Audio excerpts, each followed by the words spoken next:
Hey everybody, thanks for joining us today. My name's Adam. I'm with 1080 Motion. We are going to have our coaches corner today. We have an awesome panel to kick it off. Super excited by talking baseball and the need for speed in baseball. We have a really good panel. So just quick introductions. Maybe you guys don't know these guys. I do because we work with them. They're our customers. We're super just man, they're really intelligent people. And if you've been noticing on our social media, these guys have been all over it, sharing what they're learning in their baseball environment. So first off, we got Kevin. What's up, Kevin? Good to see you with ProForce. We got Ian Connors down with Cressey's group in Florida. And then Diwesh, thank you for joining us up in Champion Sports Performance and PT in Boston. So real quick, Matt and I are going to be our hosts today, like we traditionally do, but I do want to give each of these guys a 20 seconds just to kind of go over what they do, so you have an idea from an education standpoint where they're coming from. Because I think we have speed profiling, we have rotator cuff work, we have return to play. We're kind of all over that today, what we're going to try to accomplish. So, Kevin, I want you to kick it off. Give everybody a little bit of background, what you do up in Ohio and down in pro sports in Florida. Appreciate you having me on, Adam and Matt. Appreciate the invite here.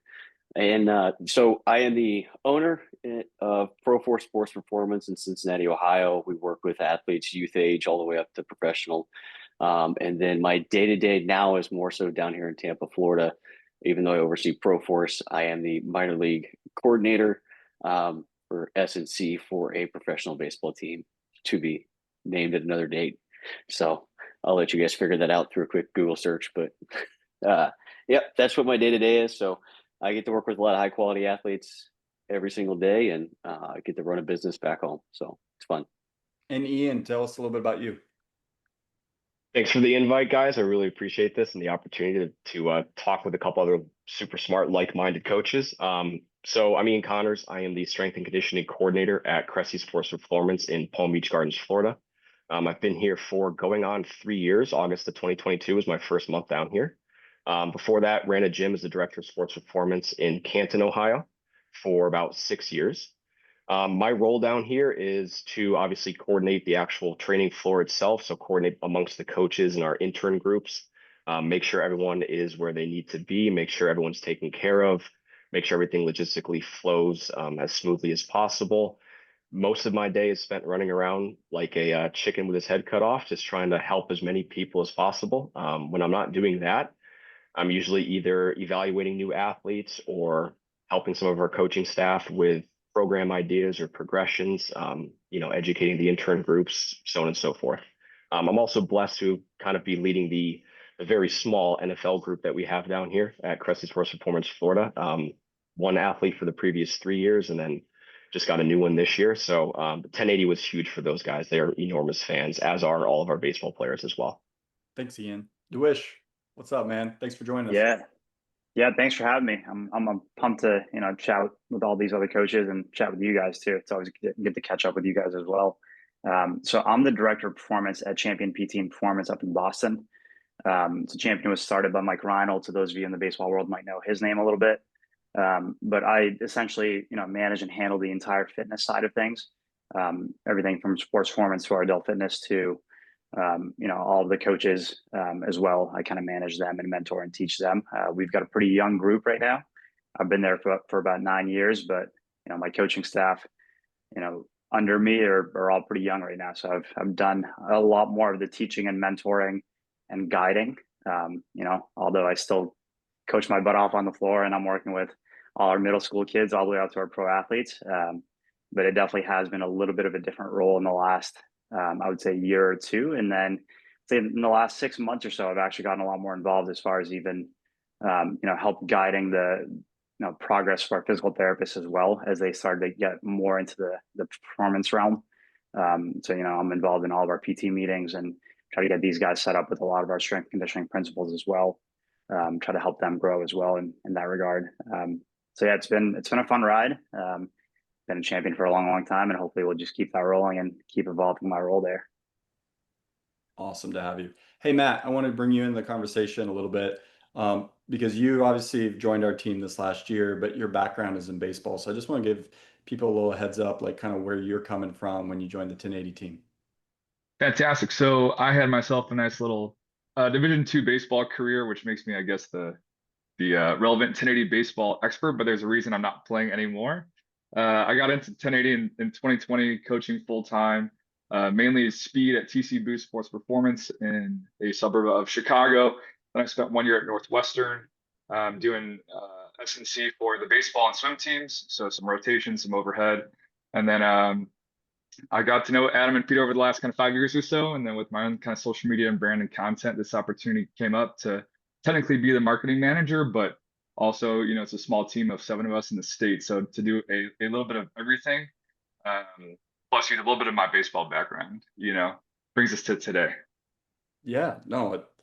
So selfishly, I'm really excited. And I said that earlier, but you guys, all three of you plus Matt, are like superstars in the baseball world for what we do, because 1080 is still a very innovative and new thing in baseball. We have a lot of major league teams and we have collegiate teams that use our systems, but I get a lot of questions from a customer success standpoint of like, how should I be applying this to that sport? Because we do have, like Ian said, a lot of football players. We have a lot of basketball and a lot of hockey. Baseball is continuing like at that elite level. We're using it a lot. But what I love about all three of you guys being on here from a panel standpoint is that you're coming from that middle school, high school, all the way up to pros. And there's a huge spectrum. And we just had that conversation, Matt, with our assisted sprinting of like, we do not train everyone the same. And that is one of the big things for us to put that out there is like, okay, when we talk about motorized technology, like how do we do this? What should I be applying here? And I don't think those skills are like that difficult personally. I think it's more about thinking like, what have you always done? And then how to apply it to that person. So I kind of want to get into that discussion today, but the first thing, and Kevin, I'm going to let you kick this off. What are we doing right in baseball training right now from a speed development? What are we doing correctly in the world, like generally? What I've seen done right over the last, I'd say like 3 to 4 years, is a better integration among like base running and speed. So instead of them being like mutually exclusive, like how do we work together? And then the other piece of it is not just looking at speed in the context of a drag race. I think Les at actually where I met Diwesh, at Les gave a video where it's a drag race and then he cuts to like a James Bond like chase scene, and that's speed in my opinion. Like it's great that we can have the drag race like qualities, but ultimately like every athlete, including baseball, is going to have to change directions. I think it's been a misconception that baseball has kind of missed the boat on changing direction speed work for a long time, in my opinion. And looking at the decelerative qualities of an athlete from a baseball side, like I'm going to have to decelerate to change directions. I'm going to have to find good foot position outside my hips to push myself in a new direction. I'm going to have to react right to the ball. I'm going to have to react to this crack of the bat. Am I slowing down? Am I reading it? Am I turning? And I think 1080's been crucial for me because for the longest time, you look at your 60-yard times, you look at your 30-yard times and your 40s and 10s, and you evaluate your athletes based off that. But it was great when we first got 1080 back in 2020 to then look at things in a spectrum of, okay, well, this is what we're running speed wise at 30 yards, but I have to make a decision at 20 if I'm going to round the base, if I'm going to slide. So starting to look at what peak speed was at 20 yards, starting to quantify like what is average speed versus peak speed, because that to me plays more important in the game. And looking at what acceleration qualities are like in the athletes, and then how do we use those to actually transfer better to the field and to the game. So I think we're getting there. I think having buy-in from defensive coaches, having buy-in from base running coaches, and everybody working cohesively, whether that's even at a high school level all the way up to college and even in the professional ranks. I think that is really where things have taken a change in the right step in the last 3 or 4 years. Diwesh, what do you think about that? I mean, are we getting things right in that private environment? The pro guys that are coming into your facility, are we doing the right things, or are you having to back things up a lot and rework? I think we're getting there. I do think that, like Kevin said, and I don't think this is exclusive to baseball only. I think back to this talk that I heard from Tony Villani at the same conference that Kevin is, referring to, about us sometimes being so excessively obsessed with just that like top peak speed and only worrying about what's your 40 time, what's your 60 time, can you go, right? The go is important, but can you control is, I think, maybe a little bit more important. And I think the 1080 allows us to, experience a little bit of the go, but as well as find really good, efficient positions, and learn how to kind of manipulate your body in space to be able to, like Kevin mentioned, do I round the bases? Do I stop? Do I slide? And then if you kind of extrapolate that across all the sports, it's, can you demonstrate extremely good body control to take away space from, let's say, a defender, or create space against a defender, or as a defender, do you take away space at the right times and the right moments? So I think having the three-dimensional load that the 1080 provides is probably the thing that we as an industry have been missing, right? Everything so far has been like, if you kind of look back at other motorized or even resisted, running devices like, let's say bands, a little archaic, but even something like bands or like a run rocket or something, it's pretty, one-dimensional. So I think having this 3D way of assessing and tracking and training linear speed, change of direction ability, cutting, curvilinear, like Kevin mentioned, I think this is the stuff that we're starting to get better at, right? And you guys know this, I've only had the 1080 for a few months now. So I feel like every week I tend to get a little bit better and a little bit better. So I'm jealous of someone like a Kevin who's had it for the last 5 years.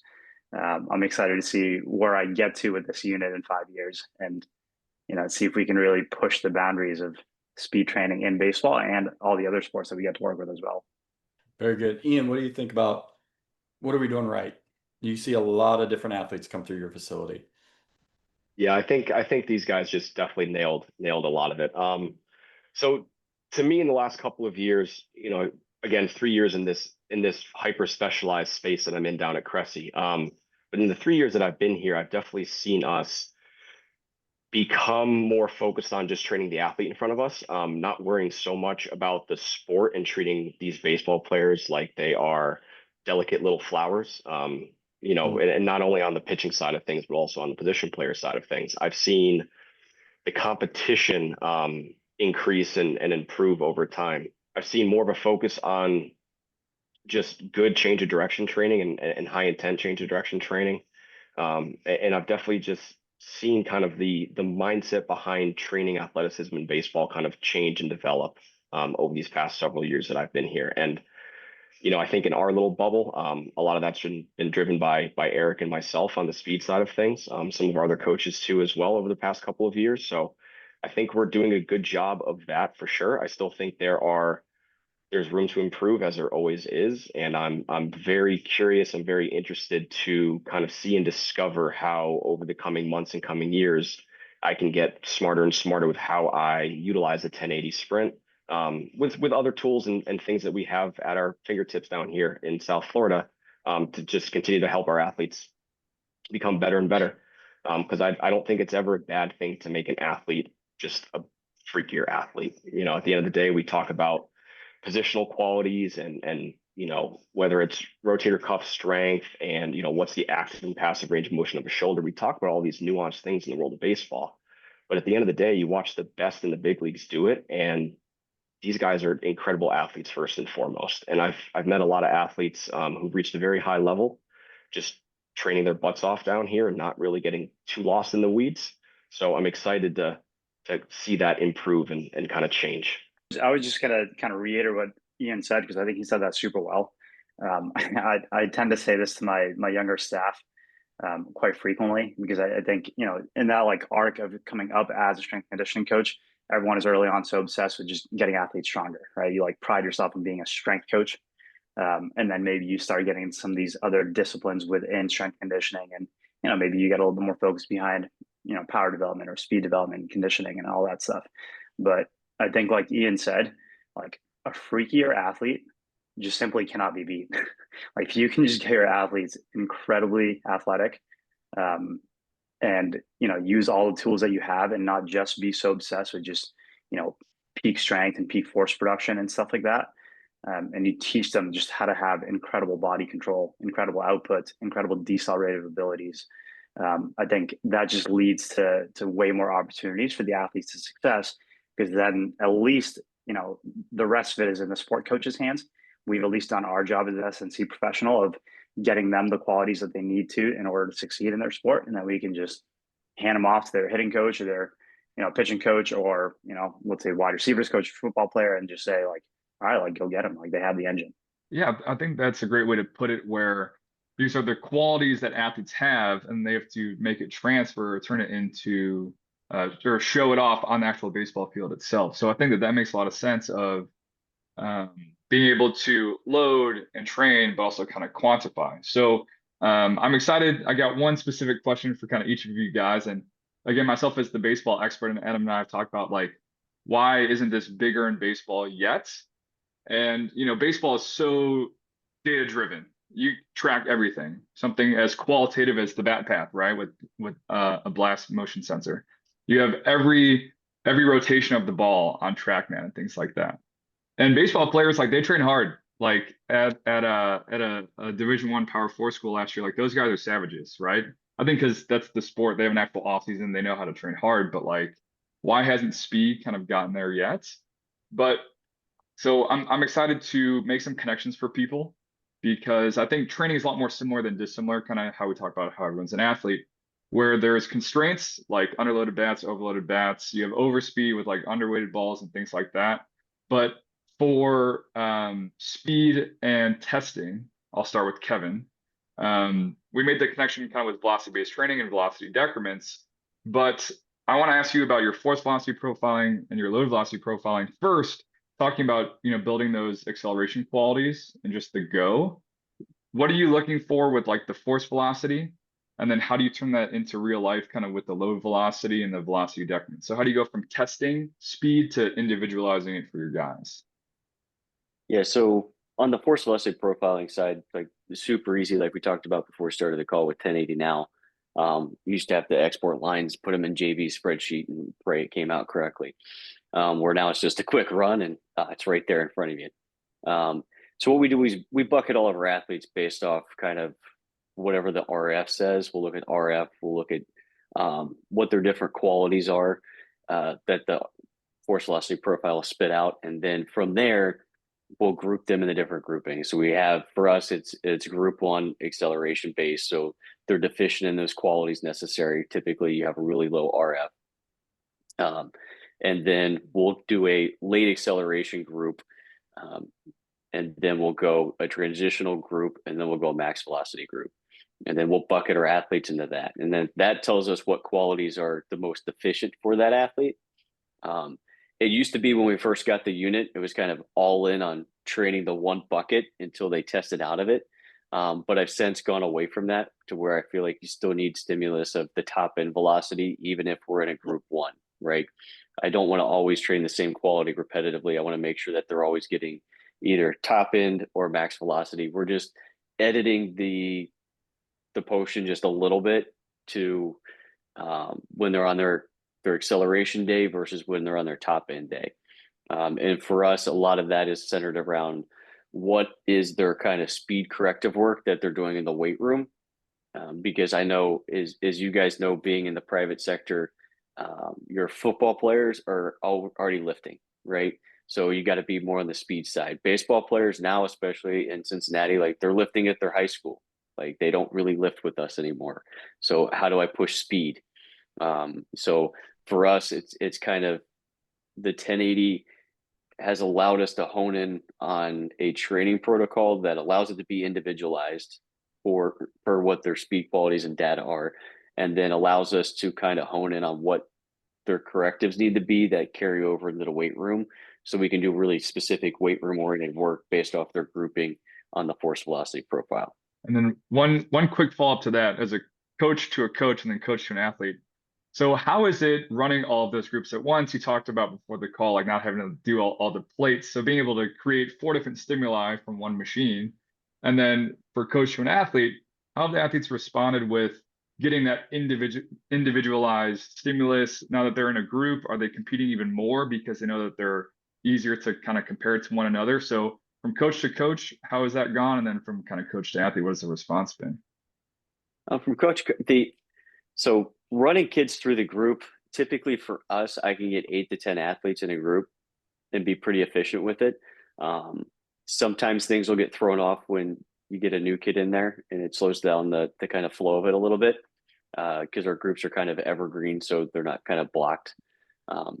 But from the athlete side, they definitely compete a lot harder because you're always getting that constant feedback. The other aspect of it is it really depends on your athlete. Because as you guys know, you have your athletes who like do well with data, but it's not going to like jam them up and give them like the spinning wheel of death that's on your Mac.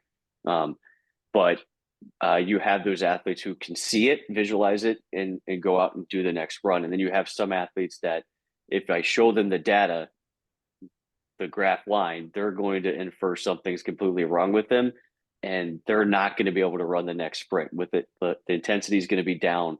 They're thinking about the data. They're thinking about steps. They're thinking about stuff they shouldn't be. So that's been key to kind of teach our coaching staff to have the feel of like, which kid can I give all the data to? Which kid can I give all the data to? So that's just kind of that coaching skill that they learn over time. But that's kind of nice because that gives you another coaching opportunity with your coaches to coach them and kind of understand feel of when can I tell this athlete this versus not. But no, it's been great for us. Opened up whole new service lines. That's the best piece of tech we've ever purchased by far. Fantastic. So I appreciate the shout out of the art of coaching to where, yes, it is a motor, it is hardware, it is load, and it is objective data, but you still have to kind of put it all together. I think that was an awesome kind of wrap up. And then to Diwesh now with kind of load, but we can just say the word kind of constraint. Again, baseball, all the different hitting drills and variations, different throwing drills to get athletes to kind of self-organize with this simple task of execute a throw or a swing or whatever. So if it's the specifics of variable loading, if you want to dive into that, but just being able to load horizontally for a lot of these like locomotion, whether it's a sprint pattern or some of your kind of ACL, the like backward zigzag kind of shuffle, the ability to add constraints horizontally. Kind of how have you seen some kind of light bulbs for your athletes being able to do that and kind of from a constraint lens?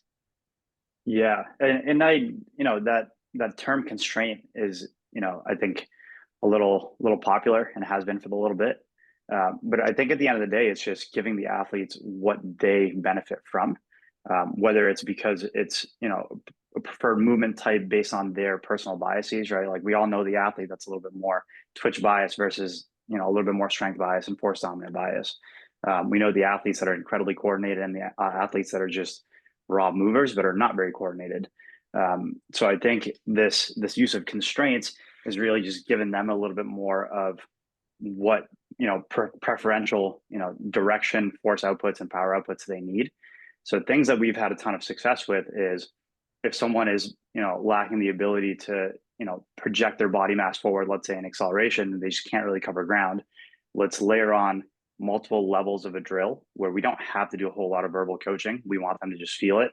So we might do something like a one leg broad jump to a 2-leg land where we just teach them, I need your body mass to be pushed as far forward as possible by driving that shin angle down towards the floor, and pushing the body mass forward, right? That might then turn into alternate leg linear bounding, where we really get to feel that motion of pushing forward and pushing the ground backwards to get your body mass forward.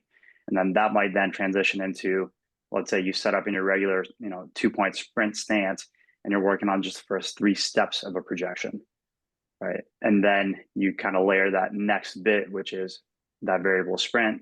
Now let's have you just, do 3 hard steps into your projection and then just run off the rest of the way. Show me what peak velocity you can reach. But after having shown me that you can demonstrate really good acceleration qualities in those first few steps to actually project your body mass forward, right? So it's kind of figuring out what it is that the athlete is missing or lacking in whatever quality we're trying to work on. And then finding drills that we can layer. So it's this like multi-step approach to learning rather than just continually cueing them the same cue over and over again. getting frustrated that they're not getting it, right? And at that point, I think that's more of a coaching issue than it is an athlete not listening to you or an understanding issue. I think they need to feel a lot of this stuff out. So I think that multi-step approach is something that we've really taken a ton of pride in. Yeah, I think that's a great way to put it, where the load can kind of do the coaching for you, and like load is load. It's going to win if the athlete is kind of inefficient or their shin angles aren't in the right spot or kind of things like that. But it's seeing the athlete and saying, okay, probably this kind of drill with this amount of load, and then how are you going to coach and cue it? Which it could just be, hey, go as fast as possible and figure it out. It could be nothing. It could be kind of things like that. And then looping Ian into this conversation about just creating better athletes, developing athleticism. I might know who runs our social media and Cressey's social media, but some awesome drills, not just sprinting itself, whether it's broad jumps or bounding or things in kind of the frontal plane. So what have been your favorite things with resistance for sprinting, but also in just developing kind of sagittal and frontal kind of athleticism, kind of with this idea of constraints and load and just building better athletes? What has been kind of the biggest bang for buck, your favorite so far? So I think on the linear side of things, just progressing, kind of on the horizontal force application side, progressing from power skips for distance, let's say, into like a linear alternating leg bound, and using that as a potentiator, not only for positions, but also for force outputs leading into heavier load acceleration work. So I like to utilize like a short to long kind of progression over the course of an off season, and a low to high velocity progression intercession, right? So just kind of like classic stuff here. So on the linear side of things, like beyond just sprinting, just the smoothness of the machine and the unit in all of these like loaded horizontal force output drills has been a game changer for me. Not only that, but just the ability to actually progress it linearly and not have to worry about, was that coach giving too much band of resistance that day and now we're not giving enough and that band's a little bit more used. So I think on that it's been huge. We've utilized a ton of Haydn variations, speed skaters for those of you who might not call them Haydns. So just traditional Haydns with a pause, Haydns with an external rotation stick where you're opening up the hips 90 degrees and landing on two. Repeated Haydns. One of our big league pitchers, who I'll not name, but loved it as like a lateral push step drill.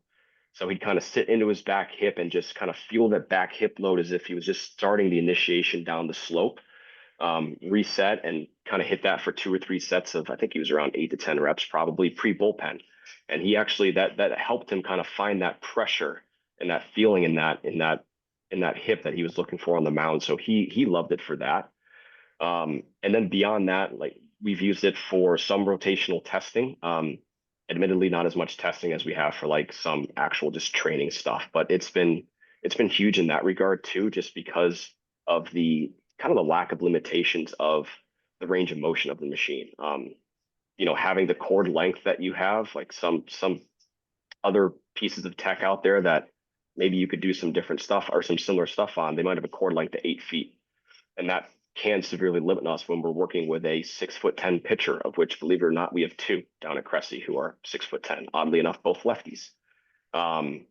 So just the capability of the machine to move over this huge space if needed and if warranted in a specific drill has been extremely helpful for us.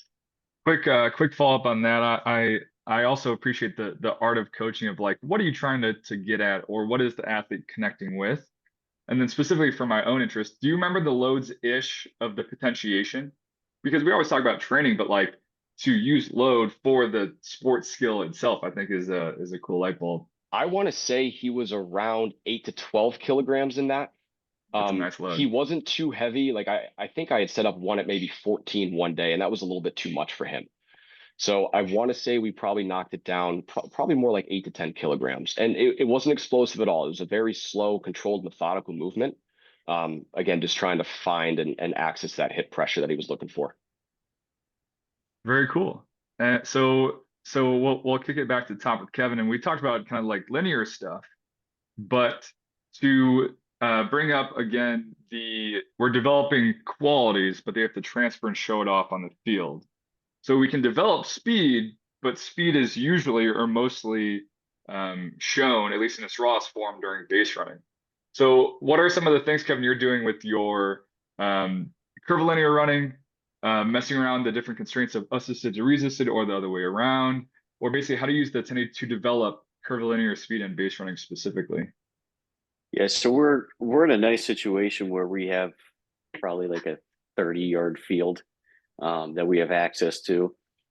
So we'll set up a nice kind of arc about 30 yards long to give the athlete, and then we'll start them out with it purely being 100% resisted. So the unit's kind of at the beginning of the sprint, and then we'll have them go around. And then as we progress over the course of an off season, we do this more with our pro group.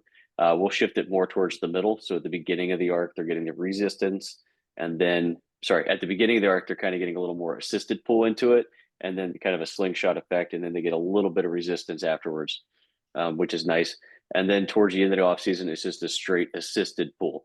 Now, obviously, if the guys have like ankle limitations, any history of like ankle or calf injuries, they're not doing the assisted pulls because that could be pretty aggressive on the ankle complex. But outside of that, as I've mentioned before, like we're a big fan of doing the assisted over speed running linearly as well. And then sometimes we'll do that and we'll do like a really tight like wave run assisted as well, which kind of helps with curvilinear a little bit. And the athletes kind of like it. It looks very visually pleasing too when you see them kind of snaking through that. But one thing I actually wanted to flip the conversation to you a bit, Matt, because you're kind of an OG with this as well.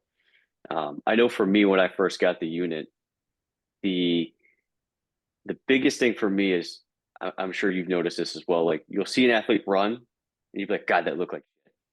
And then you look at their time, you're like, well, that didn't add up. But you would still, I remember this vividly, like 5-6 years ago, I'd still try to make them run and look better, right? But the biggest thing for me that 1080 changed is it's like the force curve looks correct. Like, so like how much of that did you experience when you first had the unit, looking at it from like a speed lens where you're like, well, crap. Well, I guess it was wrong to change that mechanically because that mechanically works. And it's now I can see it with data on a screen that it did work. So I kind of wanted to throw that question at you because I know for me, that was a big aha moment when I first got the unit, and it kind of helped me take speed from like a complex topic and start to pare it back and make it more simplistic because you're like, well, people run differently, people move differently, they have different archetypes. Like, how am I using this evaluation data from the table now to determine how I'm going to teach them how to run and speed? So for me, that was a big aha moment. I wanted to get your opinion since you're also an OG with it. Yeah, so I think that that's a great point. And I use the curves just as much, if not more, just the speed distance data as I did on the actual data itself. And the curves are qualitatively what they're doing or how they do it. And then the data at the bottom is kind of what they do. And there's a lot of ways you can run the same sprint time, or you can run better curves without it necessarily being faster. And if I had the ability to make someone faster every single rep and it only got better and better and better, I'd probably be making more money, you know?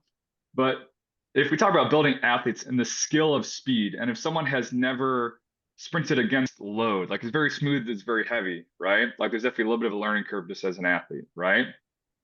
Or if we're trying to make changes, you know, it's like if you're in a pitching lesson, you're trying a new grip, or you're trying a different like setup for coming out of the stretch or whatever, and putting your hands in a different spot, like you're gonna hit the back of the cage, right? Or if you're in a hitting lesson, you're gonna whiff sometimes.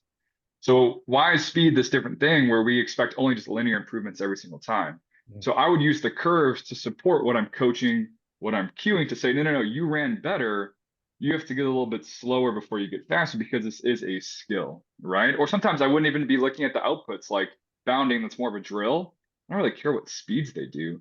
I want to see how steep they create speed, how effective their steps are. So again, it just supports me as a coach to figure out what to coach, what to cue. Do I reaffirm the athlete like, hey, that was a little bit slower, but I thought it looked better. You said it felt better, and the graphs and the curves confirmed it. So I think this to add a qualitative piece, but it's also objective because it is the data, right? It's just visual. How they accomplish those things, I think, has been a big light bulb for me. And I think that you're spot on. Like, it's not just about the speed, it's how they get there, at least in the skill development process. So super good question. And then I'll ask these two guys if the curves or some of that a little bit more qualitative feedback, on top of just, hey, that was faster or that was slower or do better next time. What value have you guys found in the curves? I tend to use that quite a bit. And again, I like how you guys put it, of just like it being supportive information on top of what I'm seeing with my coaching eye, and maybe what I'm reinforcing with my actual coaching.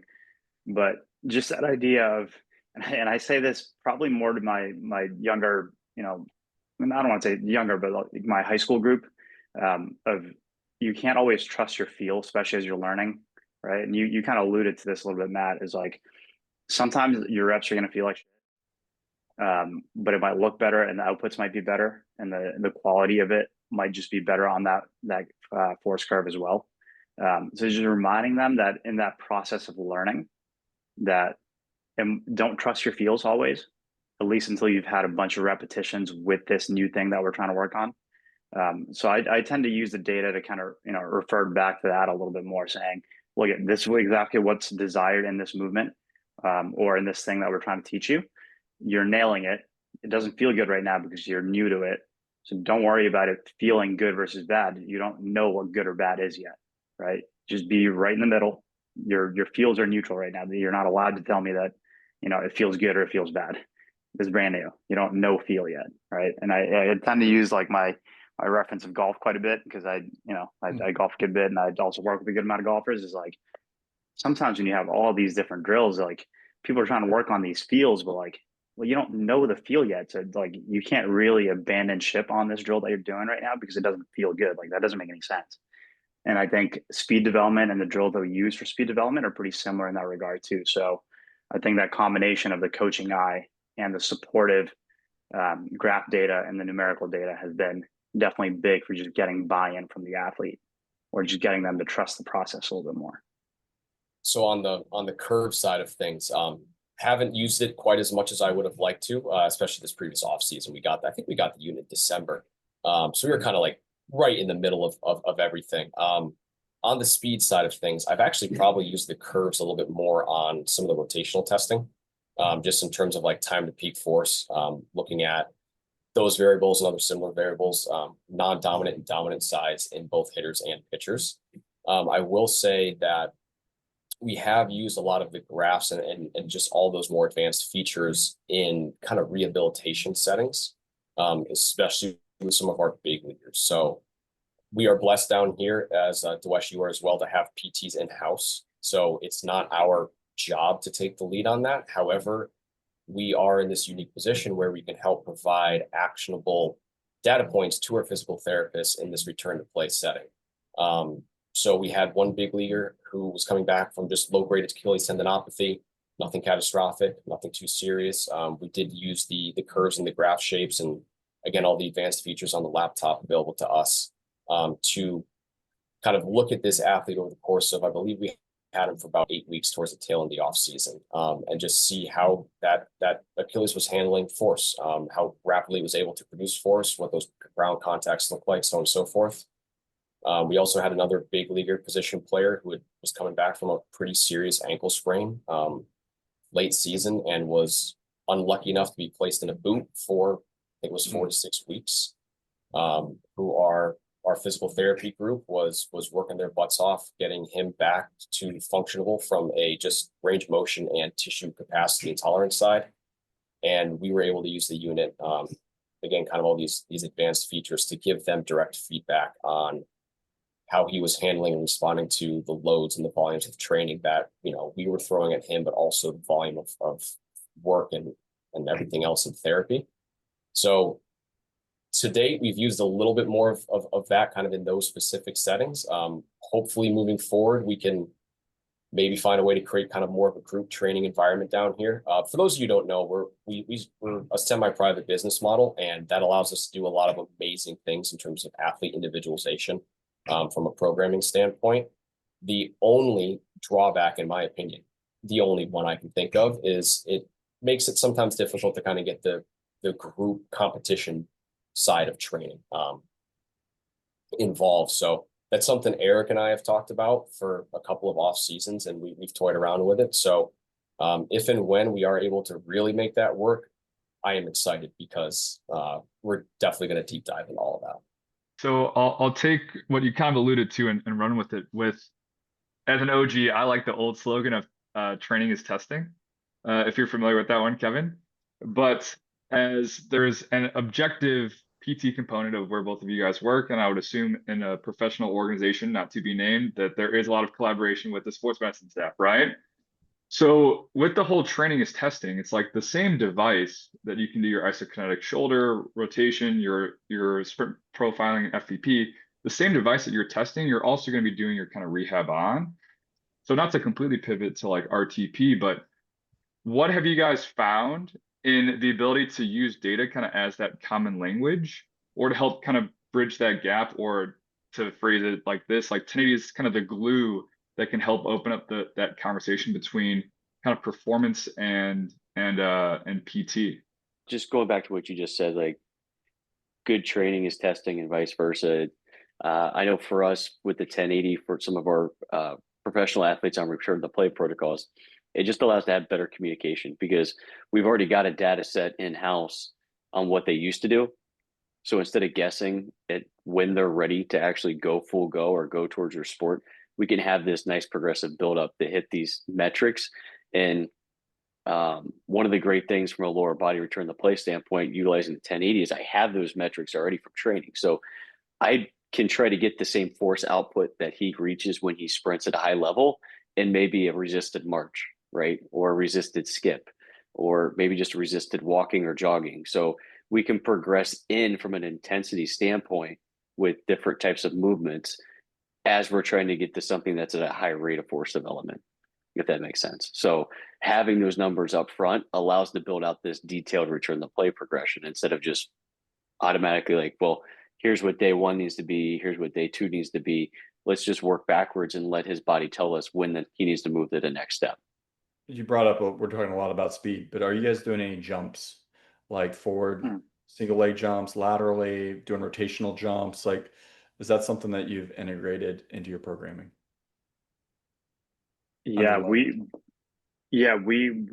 done a good bit of horizontal work and lateral work. It's like your one leg broad jumps, stagger stance broad jumps, two leg broad jumps as well. We've actually tended to use this a little bit more with our return to sport group, specifically the ACL group. So we can kind of track some of these side to side differences, right? It's super easy for me to select on the device. All right, left leg jumping forward, landing on two legs on a one leg broad jump, right leg pushing forward and landing on two legs on a broad jump.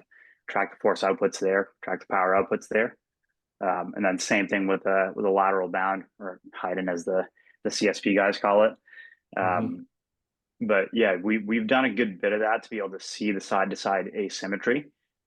Because at least in the return to play protocol, right, we obviously have that initial stage of isometric testing for quad and hamstring that needs to look good, the LSI that needs to present 80 to 85%. And then as we start progressing from just that isometric force production, we got to get a little bit more symmetry into the mix as far as our more athletic movements go. So we tend to attack that from all different planes. So our force plates tell us our vertical component. So we'll do single leg CMJ on the force plates, but then we bring the 1080 in to do single leg broad jumps, single leg lateral bounds. So we have the 3-dimensional vertical, horizontal, and lateral.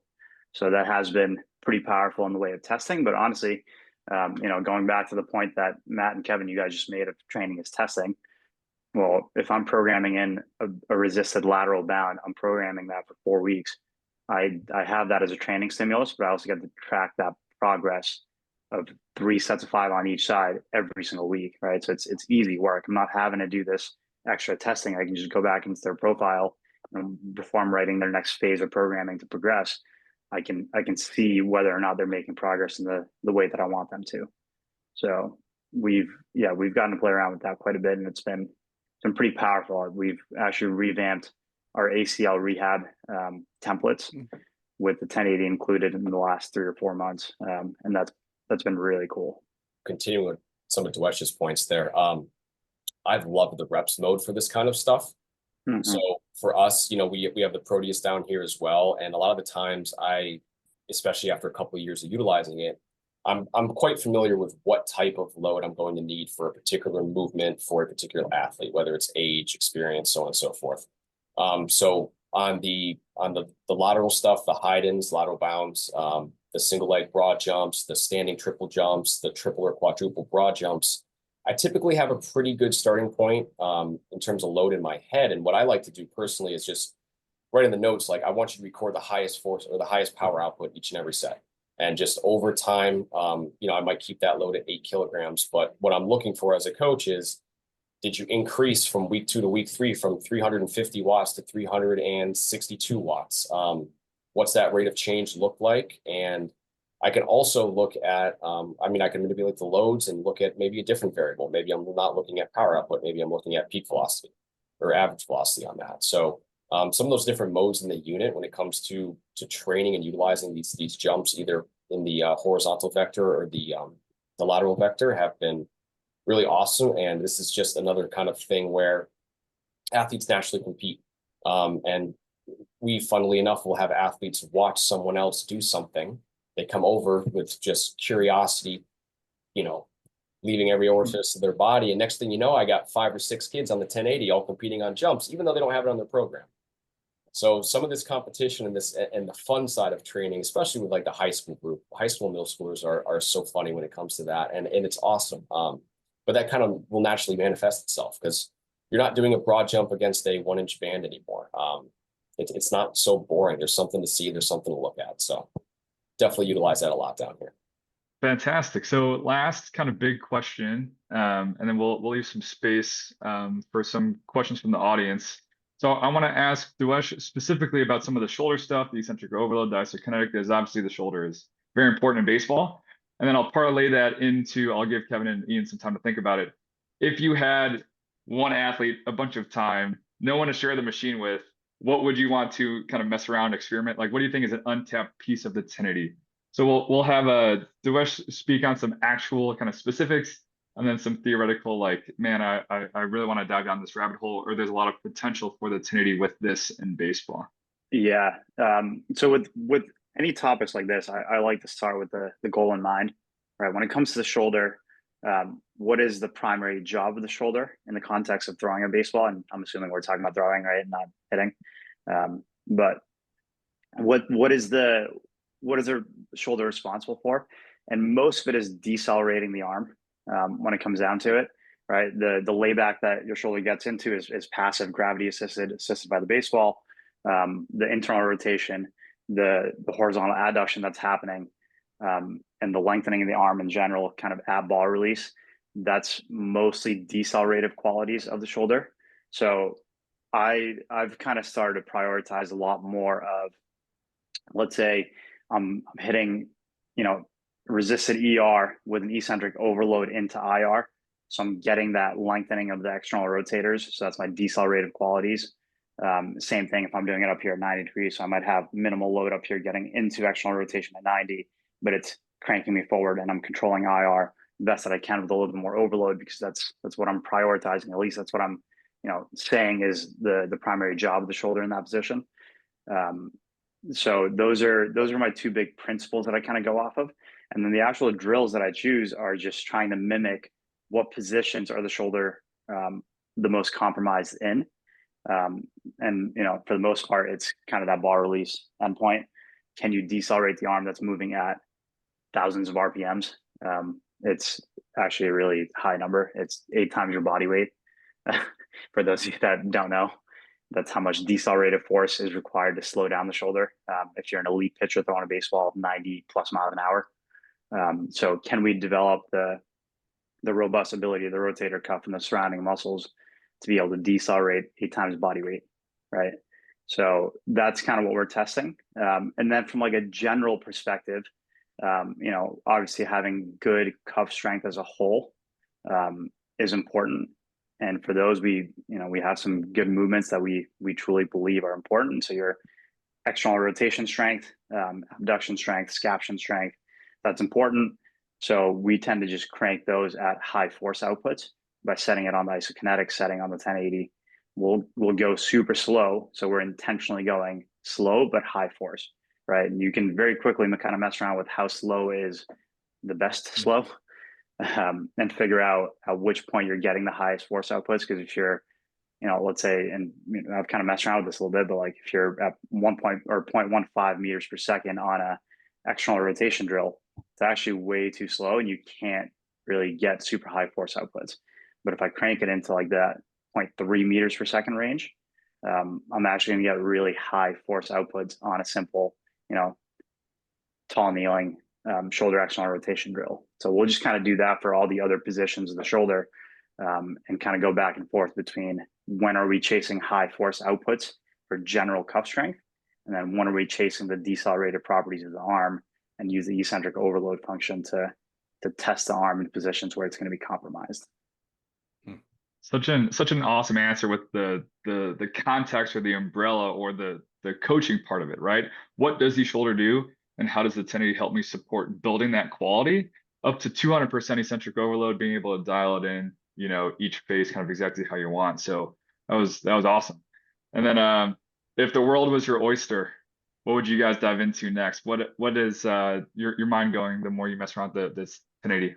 One of the things I wanted to explore is much more of this arm care training, but not at such a high force. So we've done a lot of stuff with, whether it's with the force plates or some other like isometric tool to measure, I guess, isometric force. We've done a lot of the isokinetic stuff, and we've done a lot of the eccentric overload stuff, whether it's 30%, 50%, whatever it may be, on, let's say, like a trap raise variation, half kneeling or split stance trap raise, or any kind of like half kneeling or split stance external rotation where it's pulling me back in.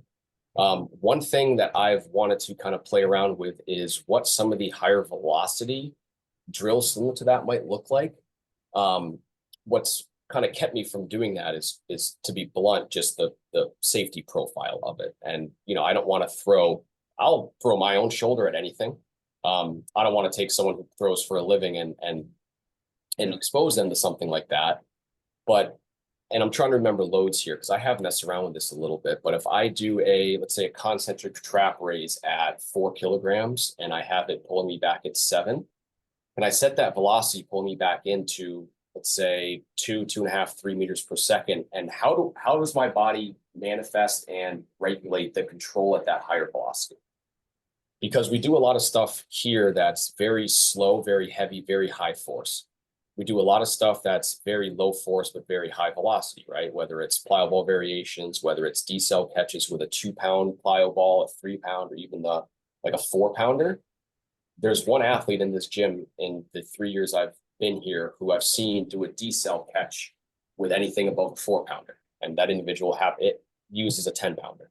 And he's the only guy I know who could actually catch that ball. It's the skill side of it's incredible in and of itself. But is there a play for kind of finding that middle ground? And it's not that I want to, float this force velocity curve up and down and find myself in no man's land. That's not the goal. There's a time to chase force, a time to chase velocity.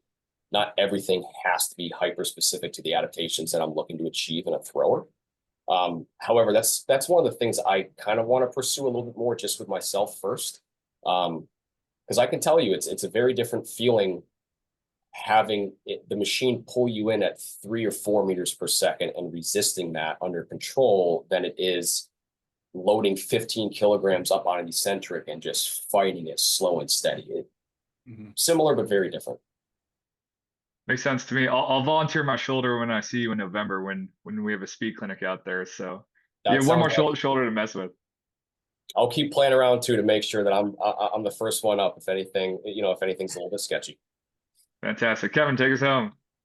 Yeah, I think for me, the biggest constraint is I just have the sprint one. So it's very hard. I can't like move it up on a rack without throwing my back out. So I would dream of being able to move it. Every time I see Adam at the winter meetings, I dream of the day I can have a quantum unit to mess around with these isokinetic features and eccentric overload. But if I was thinking big picture and I had one of those things at my disposal, I would be extremely curious at looking at how I could do more isokinetic work for the forearm and the fingers, and looking at eccentric overload from that capacity. Because I think that's a missing piece in kind of the arm care toolbox at this moment in time. Like played around with a little bit from like a flywheel standpoint. And that to me is just kind of the missing piece from arm care. I think we've been stuck in like the stuff everybody's talked about for the longest time, right? From an arm care piece, but how can we train the flexor mass and the fingers and those muscles from an eccentric overload capacity and isokinetically? I think that could be game changer. I think I'm gonna mess around with that later. I think You're boss, so thank you. You just inspired I know me you're right there. boss, so thank you, Ian. Hadn't thought about that. No, me neither. That's very, very great idea. Yeah. Yeah, and I would add to that the obliques. I'm thinking anything rotational. That seems to be such a powerful stimulus to do isokinetic as well, that we've seen in not only golfers, Diwesh, but baseball players as well. And I know that some people have gone to that route, and I think the Sprint 2 allows you to have enough load, you probably can do it. The Quantum definitely does. So it's all encompassing, right? So I'm going to wrap this baby up. Thank you guys for joining us today. That was fantastic insights. I know there's more to come. Yes, Matt alluded to, we're going to have a speed clinic down at Cressey Performance in Florida. So please go to our website where you guys signed up for this. We have you can sign up, go to that clinic. If you're a customer or non-customer, that's open to anyone. Customers get in free. There's a small charge for non-customers, but I think it's going to be a really good opportunity to learn from Kevin and Ian. You guys are both going to be there. So Diwesh, if you want to come on down, feel free, man. Yeah, maybe I will. Hey, I mean, we got to get the party going, but thank you guys for your knowledge today. Those that attended, thank you as well. So have a great day. Get back to your day. Make speed happen. See you guys.